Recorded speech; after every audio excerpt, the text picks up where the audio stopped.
UP विधानसभा की करारी हार से मायावती बौखला गई हैं और वो इस कदर बौखलाई हैं कि सदन का महत्वपूर्ण समय इसी बहस में गंवा रही हैं और हार की हताश से निकल नहीं पा रही।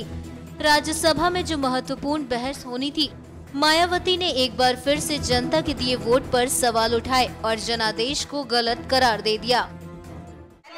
माननीय सदन में उठ चुका है। उत्तर प्रदेश में अभी विधानसभा के आम चुनाव होकर हटे हैं।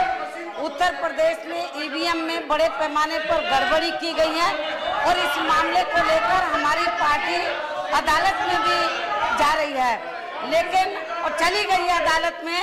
माननीय सभापति जी, अभी मध्य प्रदेश तो यूपी से लगा है और मध्य प्रदेश में जो कुछ सीटों पर बाई इलेक्शन हो रहा है, तो वहां पर ईवीएम में तो जब उसको चेक कराया गया तो वहां पर जो आजाद उम्मीदवार था, इंडिपेंडेंट बटन उसके सामने दबाया जा रहा है और कमल के ऊपर जो है तो वो बटन जा रहा है, तो जो चिन्ह जो है।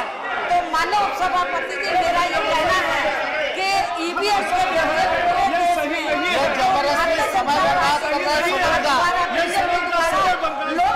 की हत्या की जा रही है। चुनाव बैलेट पेपर से होना चाहिए। और सच्चा बताने के लिए आए हैं। आपको शिकायत है तो आप चुनाव आयोग के पास जाइए। सदन का समय मत बर्बाद करिए। सदन का समय मत बर्बाद करिए। आप बैलेट पेपर से कराएं। आप बैलेट पेपर से क्यों करवाते हैं? आप बेईमान हैं। हम लोगों ने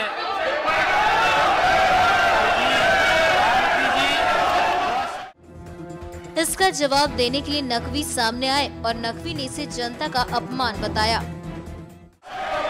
हार की हताशा से आप सबको का संतुलन बिगड़ जाएगी। अच्छा प्लीज, हार की हताशा से I have called mister Naqvi, Mayawati ji, Naqvi please listen to mister Naqvi.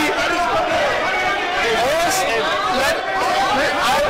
you have already stood up, Nakvi. I will listen to you also. I will also. Ramgopal भी बोला नकवी के बाद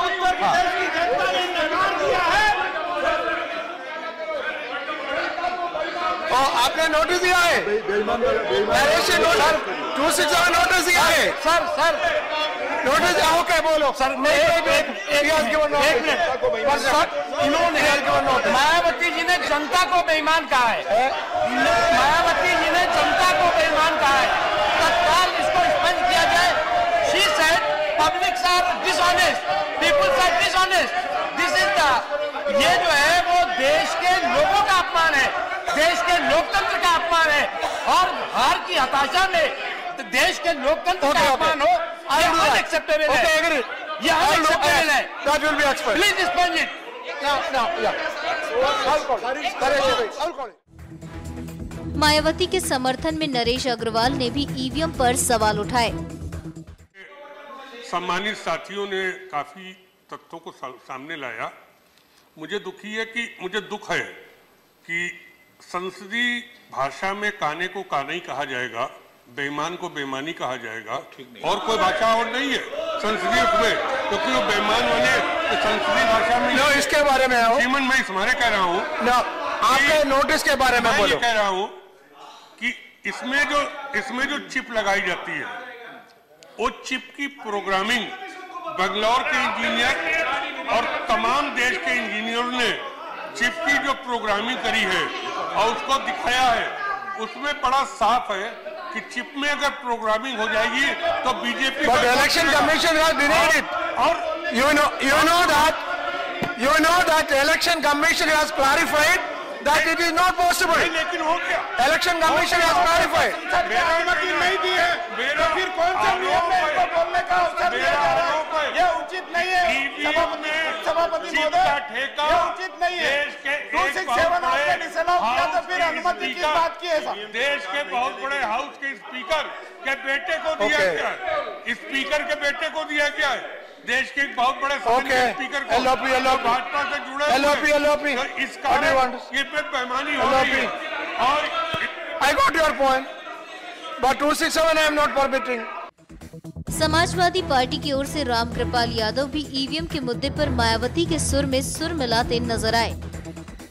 ये तो खुल गया इसमें अटेर के उपचुनाव में, वरना हर एक मशीन में 100 वोट, 50 वोट, 150 वोट पड़ने के बाद ये प्रोग्रामिंग की गई है कि निशान कहीं भी, बटन कहीं भी दबा जाए वो मंडल वोट चला जाएगा। चिप और चिप का ठेका भी किस पे है ये बताने की कृपा करें। जो चिप बनाई जा रही है उसका कॉन्ट्रैक्ट किस पर है, उसका कॉन्ट्रैक्ट किस पर है। ये बहुत गंभीर मामला है। सारे हिंदुस्तान की चिप्स को, प्रोग्रामिंग को देखने के लिए अलग से एक मॉनिटरिंग सेल बनवाई जाए, संसद के सभापति। इन सब आरोपों का जवाब मुख्तार अब्बास नकवी ने दिया और नकवी ने विपक्ष को ईवीएम के मुद्दे पर हंगामा करने को जनता के जनादेश का अपमान बताया। 22 मार्च को इसी सदन में इसी मुद्दे पर लगभग 4 घंटे चर्चा हुई है। 22 मार्च को इसी समय इसी मुद्दे पर 4 घंटे चर्चा हुई। खोदा पहाड़ निकली चूहिया। कोई भी तर्क और कोई भी तथ्य ये पूरी की पूरी चर्चा में ईवीएम मशीन, हमारे देश की चुनाव व्यवस्था पर कोई नहीं दे पाया। एक चीज। दूसरी चीज ये कि ये सवाल सरकार पर नहीं है, ये सवाल जनता पर है। ये सवाल चुनाव आयोग पर खड़ा किया जा रहा है और इसलिए किया जा रहा है कि ये चुनाव पहली बार नहीं हो रहा है। 2004 में भी ईवीएम से हुआ, 2009 में भी ईवीएम से हुआ, पंजाब में भी ईवीएम से हुआ, बंगाल में भी ईवीएम से हुआ। जब उत्तर प्रदेश में समाजवादी पार्टी जीती तब भी ईवीएम से हुआ, जब बसपा जीती तब भी ईवीएम से हुआ, बिहार में जब हुआ तब भी ईवीएम से हुआ, दिल्ली में जब हुआ तो भी ईवीएम से हुआ। 2 लोकसभा चुनाव ये ईवीएम से जीतेंगे, राज्यों के विधानसभा चुनाव ये ईवीएम से जीतेंगे। तब ईवीएम सब बहुत अच्छी। मेरा केवल एक शब्द कहना है कि जहां पर जीत का ग्लैमर होता है वहीं हार का ग्रेस होना चाहिए। जीत के ग्लैमर के साथ साथ हार का ग्रेस होना चाहिए। अगर हार का ग्रेस इनमें नहीं है और हार की हताशा में मानसिक संतुलन कोई खो बैठा, I think तो इसका इलाज हमने you may take it up with the election commission। NMF news की रिपोर्ट।